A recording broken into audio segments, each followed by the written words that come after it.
Hi, welcome back to Talk. My name is Tim Albright, in for Kent Shuffle. With us, as always, is Pat Gowan. He is one of the editors of the Post-Dispatch. Hello, Kent. Hey, Tim. Pat. And Jim Schrader, one of the publisher of the Telegraph. Hello, Jim. Well, currently, I haven't checked my email lately, so maybe I better. For the office for there a we go. Jim, a new concealed carry law for the state of Illinois has been blocked by the Illinois House. Is this now a dead issue, or will we eventually see some sort of concealed carry law in Illinois? Well, it's not a dead issue. It may be a dead issue for now, though there are talks about trying to resurrect it. The House bill got 65 votes. They needed 71 to pass it. It's the closest vote they've ever had on concealed carry in the state of Illinois.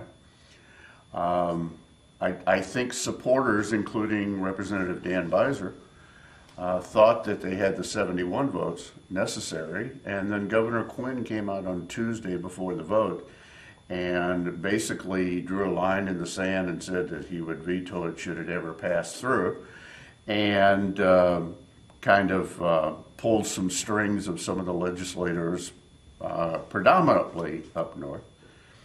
I think most of downstate Illinois, south of I-80, voted for the concealed carry bill.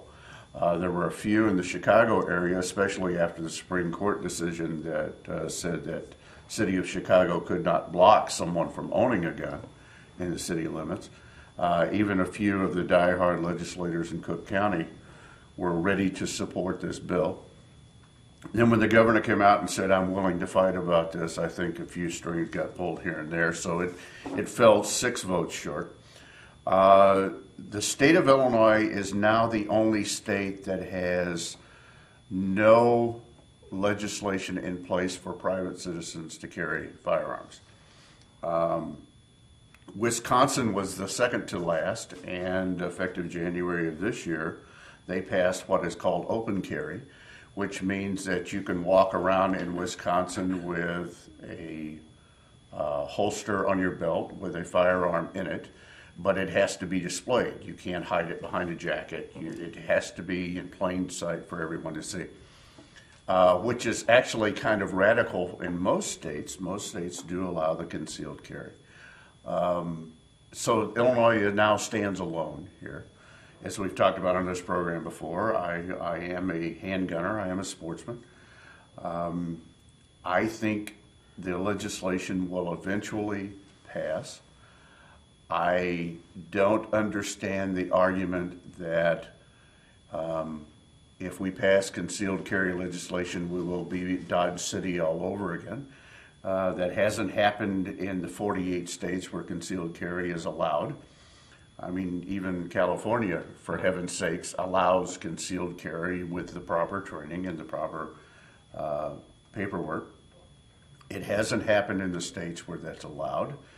And many believe that if someone's going to perpetrate a crime, the idea that the victim may be armed and can defend themselves dissuades much of that. I happen to believe that.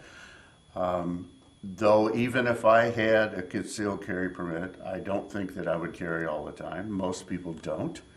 But there are places that we all have to go from time to time where I think I would. The list of places that don't allow concealed carry, even in states where they pass, actually is a long list. State buildings, federal buildings, county buildings, churches, taverns, and I mean, there's a long list of places where you cannot carry a firearm, even with a concealed carry permit. Though if you're driving through a bad neighborhood in the state of Illinois and someone tries to carjack you, you say, wait a minute, I have a handgun locked in my trunk in a bag separate from the ammunition that is locked in another case, so if you give me a few minutes, I'll defend myself. I think at some point in time it will come up again. I think at some point in time some form of concealed carry will be legal in the state of Illinois. There are other things that go with it, including regulations on how many guns someone can purchase in a 30-day period, the amount of training that has to go into it, the amount of proficiency you have to demonstrate prior to obtaining it. But I think at some point in time, the one state that doesn't allow it will follow the other 49 and try something. Pat, 6 votes shy. The Cook County, Chicago, a very large anti-gun sentiment up there. They tried to get a law passed and went to the Supreme Court, and it got struck down, limiting the number of guns, or actually outlawing guns, in the city of Chicago. A number of legislators, they're supporting this. However, Governor Quinn says he's against it, and so the measure was shot down by 6 votes. Will this eventually become a reality, or is this dead in the water and we're just not going to revisit it again? Far from dead. This thing passed. I mean, if it weren't for the need to reach a threshold in the legislature that goes beyond the normal majority in order to preempt home rule cities, it passes with 60. It got more than that. This thing passed the House, or almost passed. Under any other circumstance, it would be called passed. 2-1. 2-1 in Illinois, which has been resistant all of these years. I think the governor being against it carries some weight, but Governor Quinn, while he regards himself as a creature of whatever city in which he happens to be speaking, is actually foremost a creature of the city of Chicago. And that's where his bread is buttered, and that's where a lot of people are against private carry of handguns. So it's logical that he'll be against it. He has a hard time answering the question, if the streets are so safe, if I can depend upon the police to protect me, why do you need armed bodyguards? Why does the mayor of Chicago need armed bodyguards while fighting concealed carry? I can't afford bodyguards. The taxpayers won't provide one to me. Why don't I have the right to do it myself? Now, a couple quick afterthoughts about that. One is you're taking a lot of responsibility when you do this because of the liability issues. I think there ought to be some liability insurance requirement that I think most states do not have. The real battleground, if it ever passes, is will Illinois be a shall issue state or will it be a may issue state? In a shall issue state, if you meet the qualifications, you get the permit to carry the gun. In a may issue state, there are qualifications, but it's still up to the arbitrary decision of a law enforcement official as to whether you get one. I believe Hawaii is a may issue state that has no permits. And where officials have said there probably will never be a permit, although it's on the books. So even if you sort of win, if you're a gun enthusiast and you sort of win that battle, you might still lose that battle in the way the law is worded. But I think it's coming down to tracks like a slow-moving train. Illinois is the last one. If not this year, I think 1 year before long. Well, even in Las Vegas, which Nevada has a shall issue permit in place, all of the casinos, all of the ballrooms, you cannot carry a firearm in there, and there are signs posted on all of the entrances. And for those who think that this is going to create the Wild West and this is going to create shootouts at high noon in the middle of Lewis and Clark campus, I've been trained with guns my whole life. I'm an NRA member, and for those who say this is liberal media talking, both Pat and I possess firearm owners' IDs, so both of us know what we're doing around a gun. I wouldn't do quite that. Well, but what I've always been taught is if you do shoot someone, protecting your property, protecting your family, protecting yourself, that's not when your trouble ends, that's when your trouble begins. Because just because you defended yourself, you can still be prosecuted if you kill the perpetrator. There are still civil liabilities that you may pass. There may not be even criminal, because the prosecutor may not choose to prosecute, but there are civil liabilities. So this is not going to be, Matt Dillon walking out in the street and taking care of the bad guy at the opening of every weekly program. Is this, real quickly, is this an issue where the legislature is going to come up with enough votes to override a veto, or is this where we wait out and get another governor? Maybe either. I think either one of those is a possibility. As long as the puppeteer daily is pulling the strings here, are now Rahm Emanuel in Chicago, the governor, as long as he has a D after his name, is going to fight this. Okay. All right. We need to take a break. We'll be right back after this. Hi, I'm Audrey LaCasey, and I'm from Alton, Illinois. I love music, and that's why I came to Lewis and Clark. It's been an amazing experience here at Lewis and Clark, working with students that are so talented, coming from all over the area, and they're just they work so hard to follow their dreams. The music faculty at Lewis and Clark they're fantastic, and they're there every step of the way to push you to follow your dreams. One of the unique opportunities that I have had at Lewis and Clark is being able to record my own music with a fellow student here. Being able to record our music has opened doors for us in the music industry. My long-term goal is to finish here at Lewis and Clark and then to transfer to a four-year school and finish my degree in music performance. I would recommend Lewis and Clark to another student because it is definitely a great place to get started and it can open so many doors for you.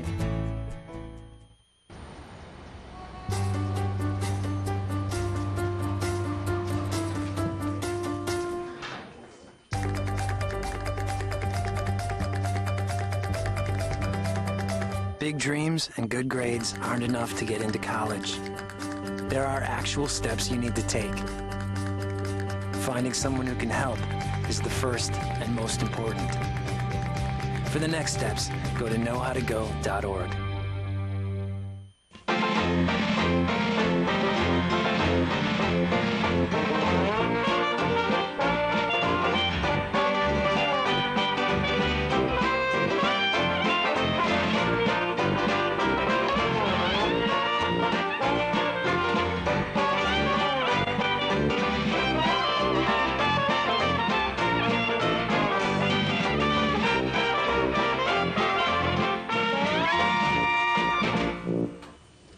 Welcome back to Metro Talk.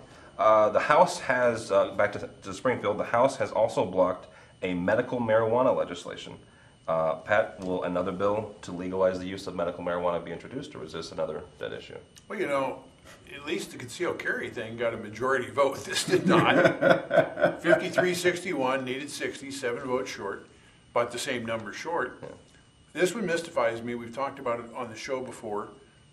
There are many more potent things that you can put in your body than marijuana that are dangerous but also have medical value, and we don't think twice about oxycodone and all of those drugs which are potent but useful.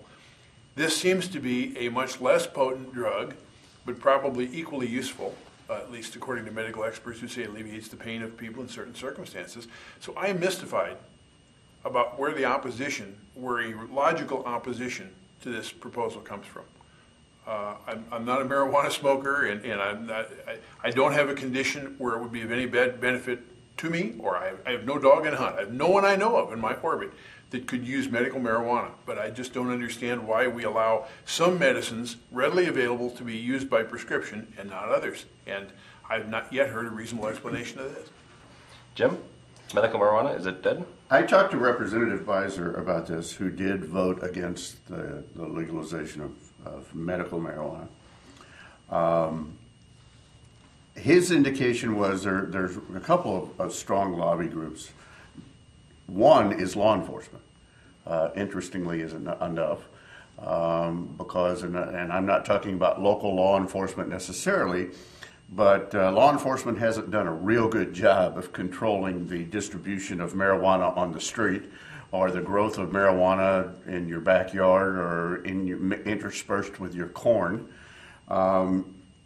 But there's some concern from some law enforcement groups that putting more on the street could allow it to be abused and exchanged or becomes a black market. Well, there's a black market now. I have known people that have smoked marijuana for medical reasons. I had a friend that was a cancer patient, and he was always concerned that he was going to get caught, obviously. But he did say it alleviated pain after chemotherapy treatments like nothing else he'd been able to use. I don't know why that's so difficult for legislators to understand unless you have religious groups and law enforcement groups that whatever the legalization of any drug is, we're going to have a line in the sand, it must be bad. People that are otherwise right-thinking people maybe ODing on Valiums and Diet Coke, but they're against the legalization of medical marijuana. Well, I guess that drug, because it's man-made, must be okay, and marijuana, because it's nature-made, is not okay. Drug companies, if they were able to metabolize the HCC and put it in a pill form, that has been tried. Apparently it does not work as well as the herbal medicine. I would think there's a lot of money there. You would think there's so much money on the line. If drug companies could figure out how to harness it, they would be figuring out how to harness it. I don't understand it. I do understand that there are strong lobby groups. There are a religious factor. There are, just say no to drugs, whatever the drugs are factor. There's all kinds of reasons for it. But I think you legalize it, control it, tax it, very closely watch the prescriptions that are issued for it, and look for patterns of prescription abuse like you would any other doctor or any other pharmacist would look for abuses.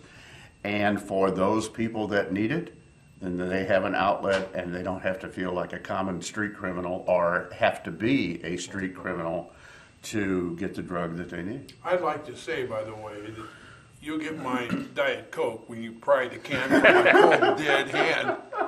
Now, why what law enforcement thinks matters a whole lot, I'm not entirely sure. We didn't elect law enforcement to make the laws, we elected the legislators. But if that were true, how do you reconcile that against concealed carry vote when of the 102 counties in Illinois, 101 of the sheriffs are for it? Well, it's okay to carry a gun, just don't carry a gun when you're buying dope. I guess maybe. Well, it does, and I said that to Representative Beiser. I said, I know that it seems like extremes on my part. That yes, I'm for concealed carry, and yes, I'm for the legalization of medical marijuana. I'm not saying legalize it for everybody, that you can walk into Quick Trip and buy a pack of dope. What I'm saying is legalize it for those patients that need it and watch the pharmaceutical uses very, very closely. The idea that that is a gateway drug is born in the fact that we've made it illegal. So in order to get it, you go to people who sell illegal drugs. May I point out that if you made tobacco illegal, there would be a black market for tobacco. You could probably buy tobacco from the guy who would otherwise sell you heroin, and in fact, tobacco would become a gateway drug. Didn't in the 20s and 30s, wasn't alcohol gateway drugs to, during Prohibition, you had to go to the illegal spots or make it yourself. To draw the parallel, you go to illegal spots or you grow it yourself in the case of marijuana. On that, we'll take a break. We'll be right back after this. Hello and welcome to the Lewis and Clark Minute. Today we're going to check out the radio broadcasting program in WLCA with Mike Lemons. Have you ever listened to your favorite radio station or your favorite disc jockey and say, I could do that? Or maybe you're the type of person who says, I could never do something like that. Well, with the help of first-year Mass Comm student John, we're going to show you just how easy it is. Each voice intro starts with talking about the band that just played, and we add a station identifier. Next, you want to offer some information that may be of interest to your audience. And finally, tell the listeners what the next song is, who sings it, followed by another station identifier. John will do one live now. Silver Sun Pickup Substitution on WLCA. The Big Pink released their debut album called A Brief History of Love. The single is off that album. It's The Big Pink with Dominoes. It's on College Radio's Best 89.9. This has been your Lewis and Clark Minute.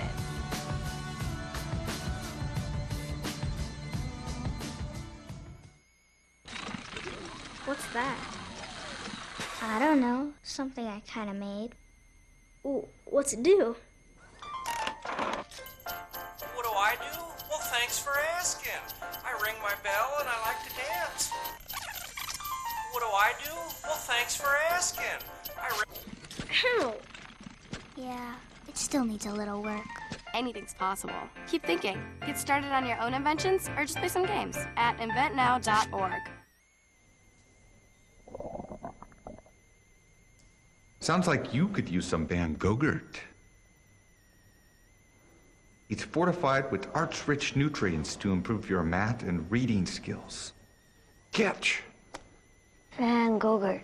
Thanks. So what's the deal with your ear? Always with the ear, huh? Feed your kids the arts. For 10 simple ways to learn how, visit AmericansForTheArts.org. Welcome back to Metro Talk. This seemingly comes up every summer. Gas prices are through the roof. Representative Wayne Rosenthal introduced a bill to suspend the 5% sales tax on gasoline statewide. He says that dropping the tax will be a victory for the state because our prices will be more competitive than other states. Should we drop the sales tax by 5%? Jim? Wonderful idea, and that will get him lots of votes and lots of support from his constituents. I'm going to make gas prices more affordable by eliminating a 5% sales tax. Last I checked, we're in a budget hole in this state, and even with that 5%, which supposedly is supposed to go towards roads and things like that, and paying the bills and keeping us flush, none of which has happened very well. What do you replace that 5% sales tax with? You're talking about millions of dollars raised over the course of a year's time with that 5% tax. If you make it a fixed tax like most states have, where it just stays the same regardless of the price per gallon, that could work, but I suspect that that's going to be a higher fixed price, so you don't have to necessarily the fluctuating price that you have with the price per gallon. But I don't know what you replace it with. Everybody that keeps talking about tax relief in Springfield, the legislators that ran on it last fall that said that they were going to get into control taxes, we got a hole that we have to fill. We have a bucket that is leaking faster than we can fill it up, even with a 67% increase in the income tax. We can't fill the bucket in Springfield fast enough. Eliminate the 5% sales tax on gasoline? Okay, but what are you going to tax instead? Because you're going to have something to replace that cash register. Pat, should we reduce the tax by 5%? I've been trying to understand this better. Representative Wayne Rosenthal from Morrisonville, a Republican, is the sponsor of this bill. The theory behind it is if you take the sales tax off gasoline, Missouri doesn't have one, for example, you bring the prices more in line. That's about the difference in price between Illinois and Missouri, about 20 cents a gallon, give or take. More people will stay in Illinois on the border states and buy gasoline. When this was done in 2000 for 6 months, and by the way, he's only proposing to do it for 6 months, it cost the state $175 million. And again, that was when the gas prices were half as much. So the guess is that in 6 months, this might cost us $250 million. Now, he's a smart guy. He was a general in the Air National Guard before he was in the legislature. I think he's a very smart guy. I think what he's trying to do here is a little complicated, but the sales tax goes in the general fund.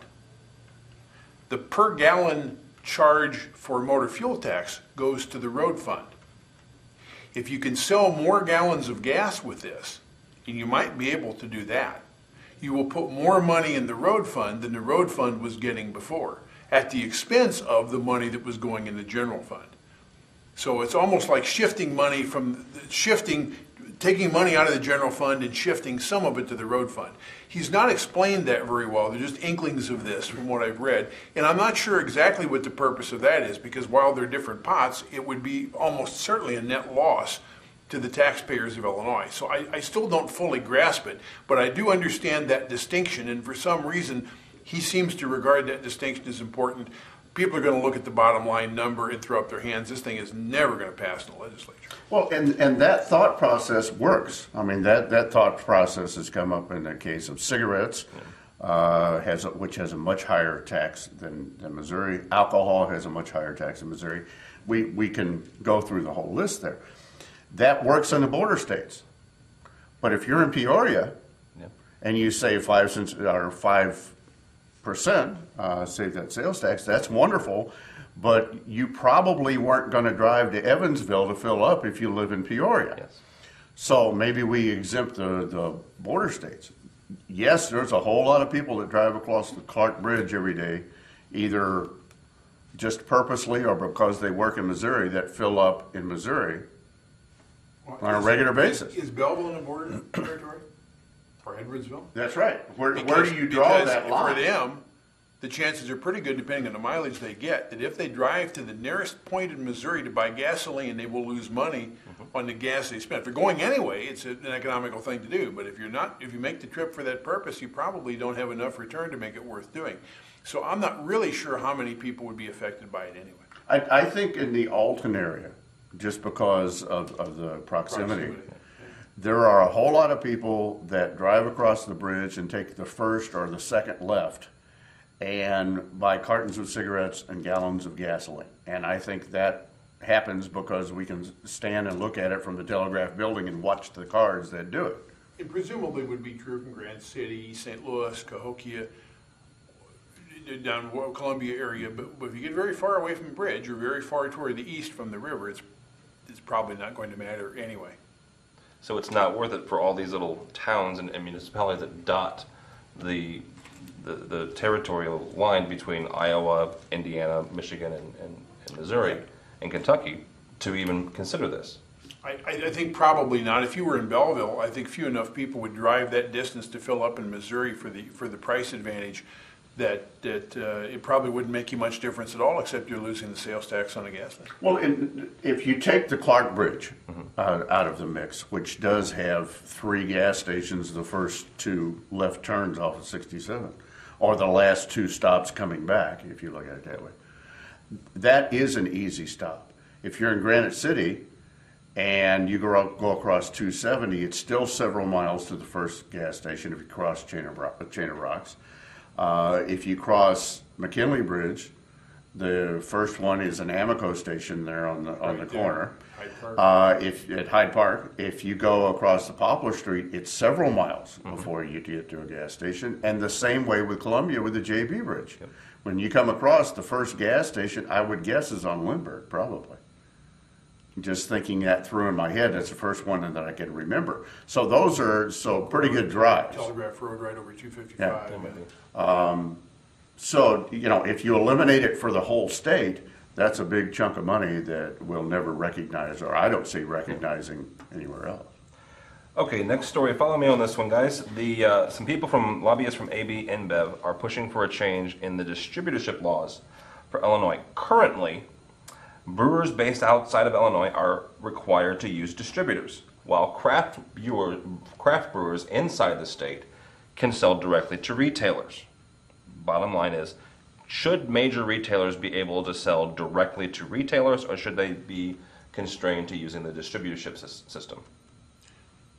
I'll be darned if I fully understand this one. I know because of a court decision it was going to be that nobody could sell directly to retailers unless they changed the law, and they've changed the law to include the local craft brewers. Now the big guys want into the same picture, and I don't understand enough about the business to appreciate that. I presume that the idea is to protect the small craft brewers, and if that's a good thing, then I guess the way the law is set works fine. Okay, Jim? We're out of time. A lot of people think this is a bow to the unions because they employ union beer drivers. I don't know how it will shake out. Thanks for joining us for Metro Talk. Thanks to Jim Schrader of the Telegraph and Pat Gowan of the Post-Dispatch. I'm Tim Albright. See you next time.